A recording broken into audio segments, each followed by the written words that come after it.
So if we're going to talk about the continued development of Beethoven, I think it's nice to go on ahead and start talking about, in my opinion, the two Beethovens that exist.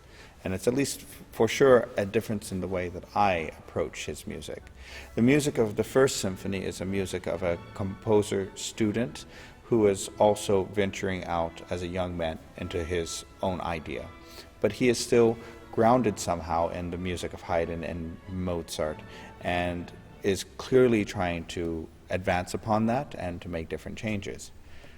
The composer of the Second Symphony onward is probably what I would say is the Beethoven we all really know, and the one we really iconoclastically think about.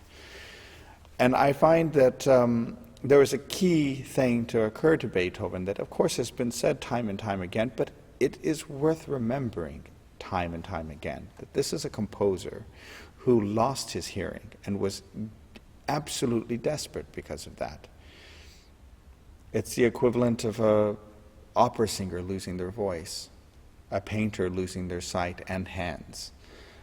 The act of a musician losing their hearing is catastrophic. It is losing one of the most important elements of your facilities as a human being.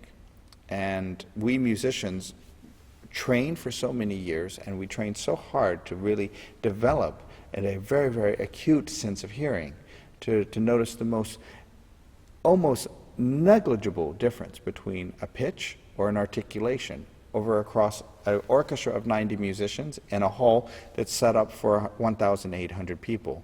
That sensitivity is incredible.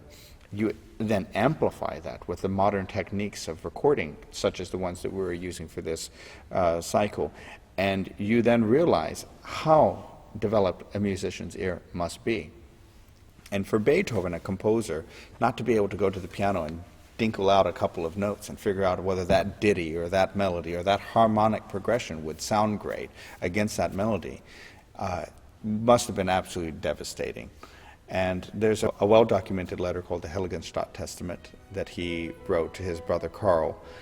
And in here, he pours out his heart.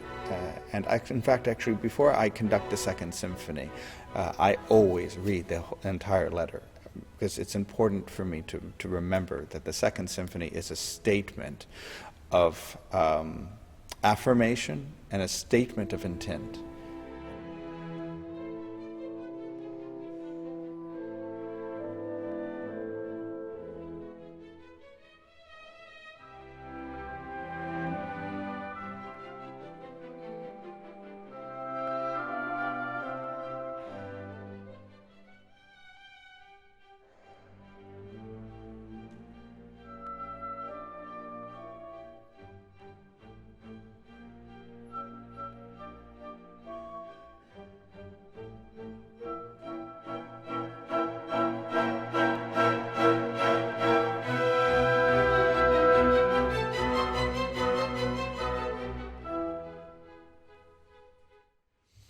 And in his Second Symphony, he affirms his desire to write music for the people, for humanity, and to offer them a vision of what is possible, a vision of what we, as human beings can be.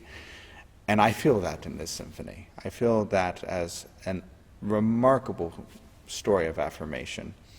And it's from that symphony onward that I think that we come in contact with the Beethoven that we all think about.